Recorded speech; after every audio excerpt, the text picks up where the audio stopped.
ilmu turunan teh lamun cek tiluhurna cara nyemai teh gitu, cara nandur teh gitu, cara non traktor lahan teh gitu. Ayeuna we jarang petani memperhatikan cara traktor.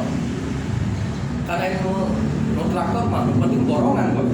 Ya, dibayar tidak memikirkan kedalaman singkalan itu berapa. Kan gitu. Nah, di padi itu satu yang harus diperhatikan itu kedalaman singkalan pada saat mentraktor. Nah, jadi minimal pisau traktor itu hampir 20 cm harus nembus kok. Dan nu abdi ditinggali paling genep 8 cm. Seng. Udah meteran. Lain 8 cm. Iya maksudnya traktor udah meteran. Udah meteran. Jarang bos. Nah karena dampak yang namanya lapisan tanah. Kenapa? Di dalam atas lapisan tanah itu akibat rembasan residu kimia itu masih tinggi.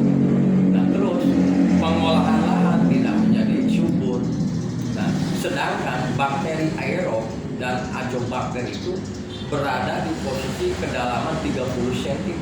Jadi minimal 20 cm itu ketika ada pakan dia terbar, nah misalkan ada humus, ada apa ya yang ditebar oleh petani, dia naik ke atas. Azobakter itu mengukur dari dalam tanah itu kalau disorot oleh mikroskop itu juga mengejar ke atas. Nah baru terjadikan sebuah humus berevolusi dengan tanah, menjadikan tanah itu lebih gembur. Nah itu kesalahan petani itu, dan PPL tidak pernah mengajari hal demikian terhadap petani. Gitu. Nah terus dinagaret kan cek petani mau pemahaman petani melak parete lamun jarak 25 teh efisien jeung non tepat, padahal semakin rapat jarak tanam pemilih paret malai dengan malai itu akan ketemu bos. Kan gitu kalau daun akan ketemu daun, fase vegetatif itu akan selesai di sana, berhenti. Tidak ada proses penganakan generasi lanjutan. Tapi coba bos ini lamun melak paret berani dengan jarak tanam 32 atau nyampe ke 40, paling minim-minimnya 35 cm bos. Proses penganakan vigor akar putih itu akan lebih banyak.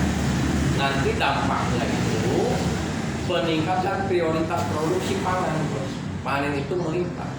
Jadi penganakan itu bisa nyampe 40-45. Daya nak walau dihitung di petani itu paling 28 ku agungna 30 anakan paret. Gitu.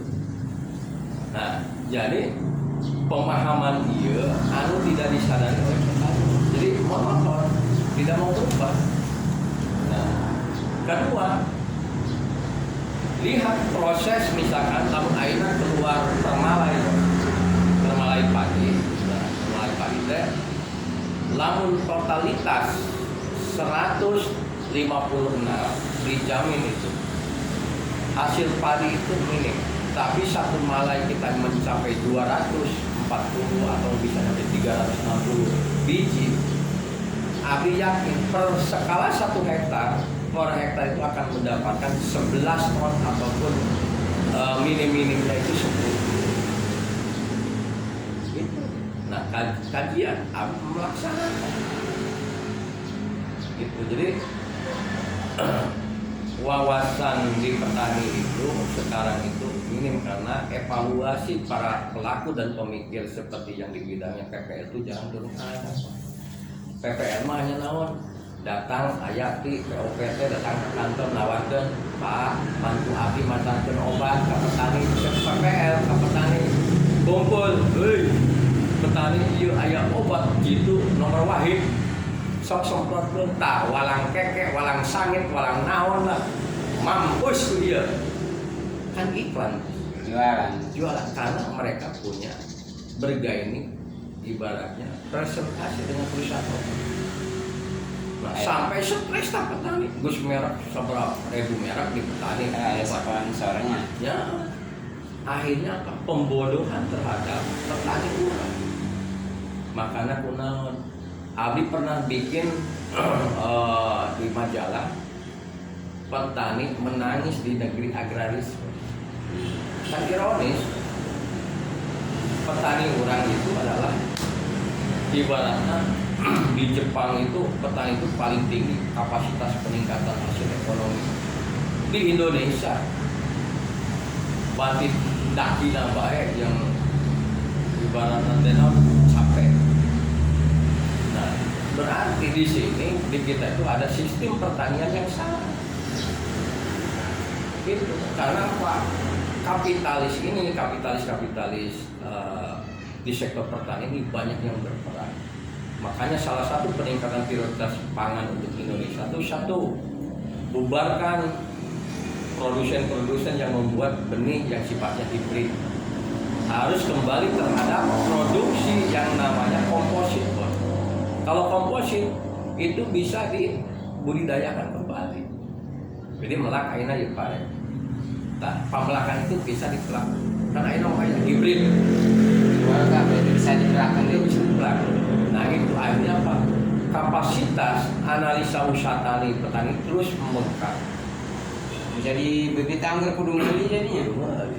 Nah itu kelemahan sistem pertanian orang. Makanya Abdi membentuk yang namanya KMPLGP, Kelompok Masyarakat Peduli Lahan Garapan Pertanian Jawa Barat. Ketuanya Abdi se-Jawa Barat.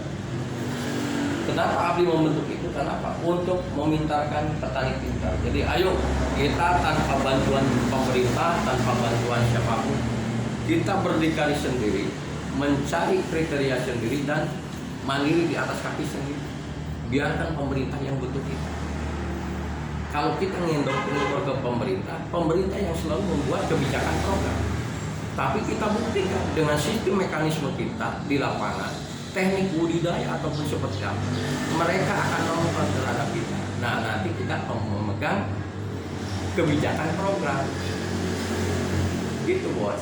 Rencana Abdi kan sebenarnya settingnya ke sana, lahan. Gitu. Yang nantinya planning Abdi, set plan Abdi di Sadare itu menjadikan pilot project bos untuk pemerintah. Sok kadia pemanfaatan lahan yang tidak produktif menjadi produktif. Seyogianya sebetulnya tidak seharusnya ada pengangguran kalau kita mekanismenya jalan sesuai prioritas. Ya kan? Sekarang aina melakukan kapasitas paling minimumnya 5 ton 1 hektar ya. 5 hektar harga komoditi taruhlah kecil-kecilnya 3.000, 15 juta per 1 bulan. Gaji apa? Pabrik UMR Majalengka berapa? Hah? Iya, Juta, udah iya. Coba bayangkan tuh. Jadi prioritas itu menjadikan agenda untuk membedah peluang pekerjaan, peluang inovasi, peluang pemikiran masyarakat. Jadi banyak hal yang mesti memang itulah prioritas. Agraris kita kembali ke agraris.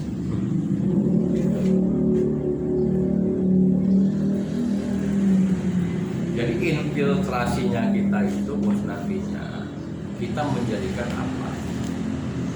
Menkonya pemerintah ketika progres Abdi telah. Jadi Abdi tujuan Abdi itu bukan masalah kita dalam ada tujuan juga. Nanti apanya? Prioritas Abdi itu lahan yang kita ini dijadikan apa? Studi banding, edukasi ekologi, edukasi teknologi, macam yang nantinya kita bisa memprestasikan dengan fakultas. Ayo kita berdiskusi. Dari sana kita punya nilai plus menjadikan kawasan areal penelitian itu bos. Jadi tidak semerta-merta bermain di komoditi, tapi kita bermain di segi edukatif, pendidikan, jadinya yang nantinya kita menjadi guru pertanian. Saya